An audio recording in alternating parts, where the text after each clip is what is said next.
Eddie. It now gives me great pleasure to welcome Katie Ghose. Katie is the Chief Executive of the Electoral Reform Society, and it is a pleasure to welcome her to UKIP's conference. 4 years ago, we had a referendum on the alternative vote, not in any sense a source of proportional representation, in fact a system which, if you can believe it, may be even less proportional than first past the post. In that referendum, I believe UKIP, many of us supported that referendum, although probably so sotto voce, it wasn't the largest element of UKIP campaigning, and I feel some of our members didn't feel necessarily as welcome as they might have been by the umbrella group Yes to AV. And I think the Electoral Reform Society as well were unhappy about that referendum and only been allowed a choice on alternative votes. So I think for all concerned it was not a satisfactory experience. But the Electoral Reform Society believes in real political reform, real proportional representation, and I'm absolutely delighted to welcome Katie Ghose to come up to the stage and speak to us this morning.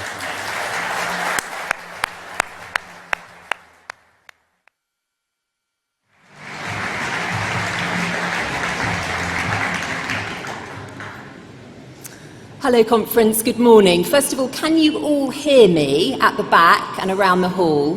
Excellent.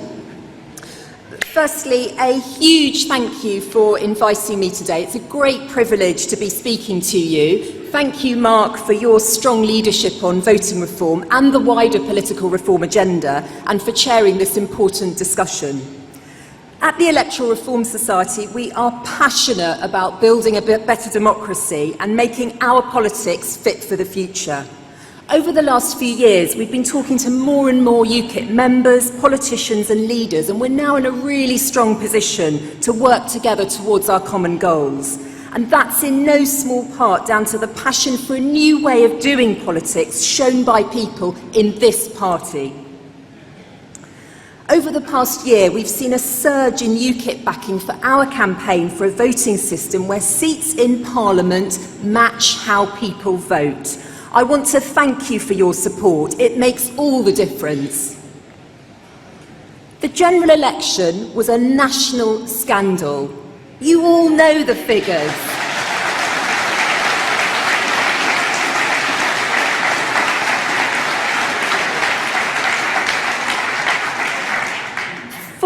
Million UKIP votes for just one MP. Now, he's an outstanding MP, but even Douglas would say he could do with a few more colleagues.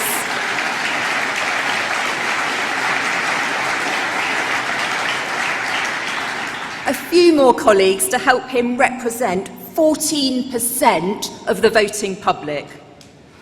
Under a completely proportional system, 4 million votes would equal 82 MPs. Under our preferred system, which is the single transferable vote, where you have larger constituencies with a number of MPs, UKIP would still have over 50 MPs. That's 49 MPs denied to UKIP because of a voting system that's not fit for purpose.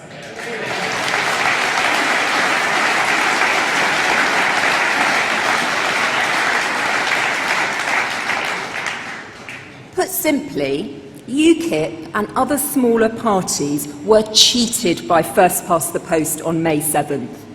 That so many people were effectively disenfranchised by our voting system is hugely damaging for our democracy. It is fantastic that UKIP have been at the forefront of calls for a fairer way of picking our MPs, and it's been great to work alongside Nigel Farage, Douglas Carswell and Suzanne Evans, three champions of political reform.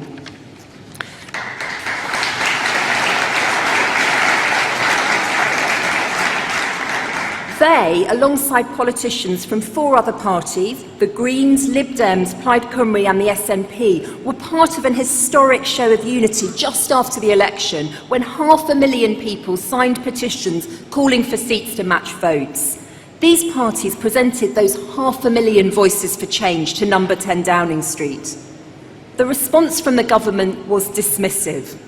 They said the issue of electoral reform had already been decided back in 2011. Yet think about how much politics has changed since the alternative vote referendum.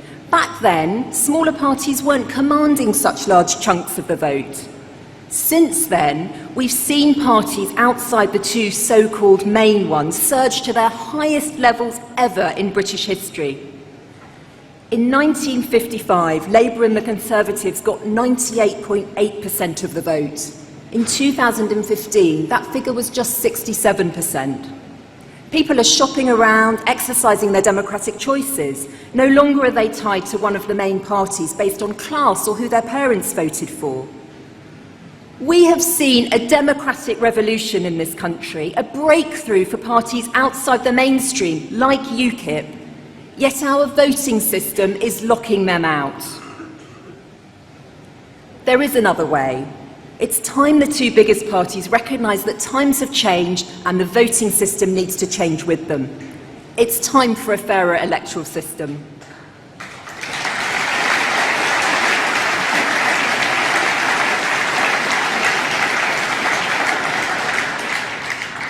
At the Electoral Reform Society, we prefer the single transferable vote method. It's used in Northern Ireland, Ireland and the Australian Senate, and for local elections in Scotland.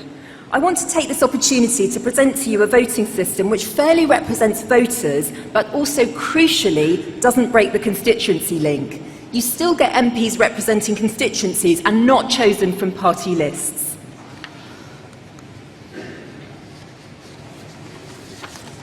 The single transferable vote is a candidate-centred proportional representation system invented by Thomas Hare in 1857.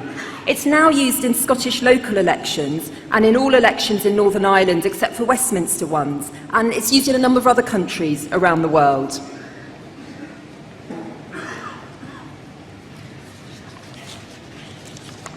Under STV, current constituencies would be combined together to cover, say, a city or a county, so that voters would have a team of MPs.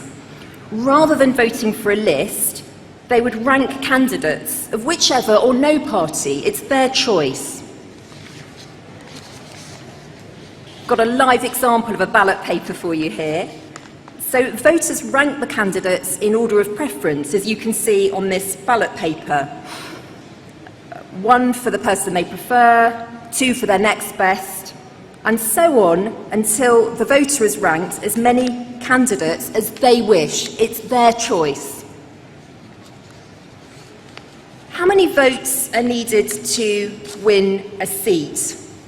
Well, the number of votes needed depends on the number of seats a constituency has. A quota is set based on the number of votes and seats. So, for instance, for a 3-seat constituency, the quota is 25%, and in a 4-seat constituency, it's 20%. What happens if a candidate gets more than the quota? Well, any candidate who gets more than the quota on first preferences is elected. Any votes over the quota are redistributed.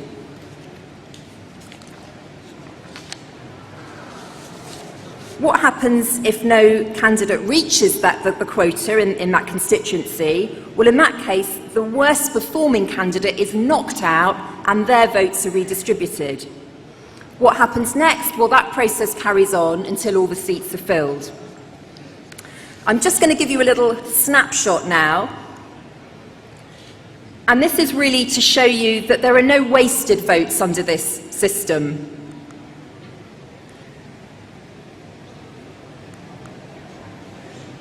So there we've got votes being redistributed because somebody's got more than what they need to be elected.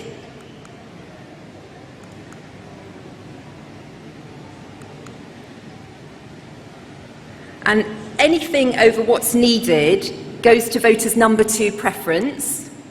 And then we can also see the candidates being knocked out if they don't stand a chance.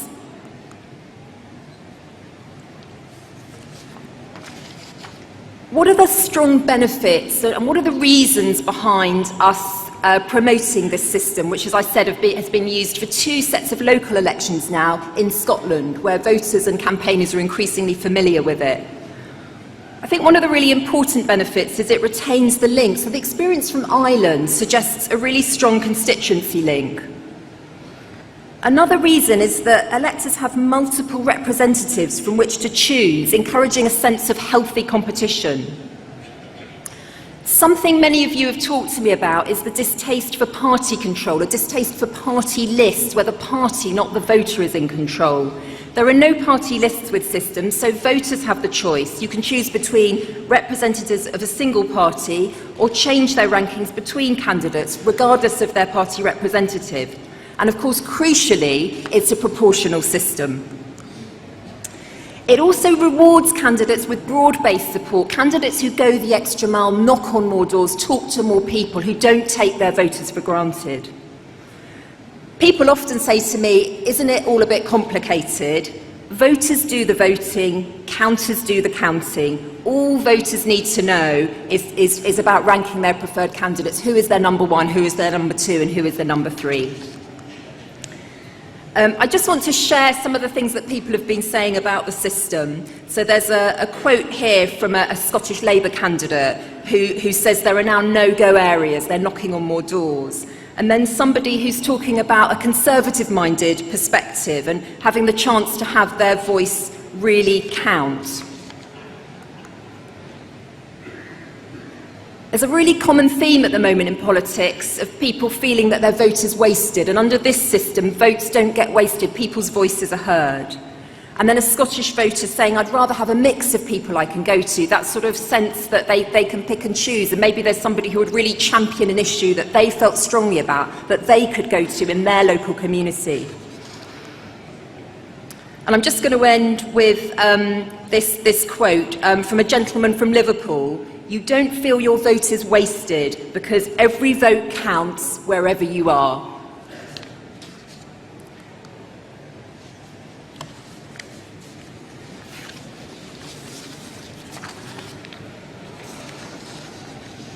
Well, I've given you a flavour of the single transferable vote, and for us that's the solution to our broken voting system. And I hope this afternoon you will vote for the motion to adopt proportional voting whilst retaining a constituency link, which STV can provide. And Brian Sylvester and Charles Davies are going to be putting forward that motion, so the best of luck to them with that. But it's not just the voting system that's broken. Look at the House of Lords, the only fully unelected chamber in the Western world. Here is an institution where party hacks and ex-staffers can claim £300 a day tax-free without having to prove they've done a jot of work. We showed last month that in the last Parliament, £360,000 was claimed by peers in years they failed to vote even once. Let's be clear, simply appointing more peers isn't the way out of this, although UKIP having just 3 peers is indeed a disgrace.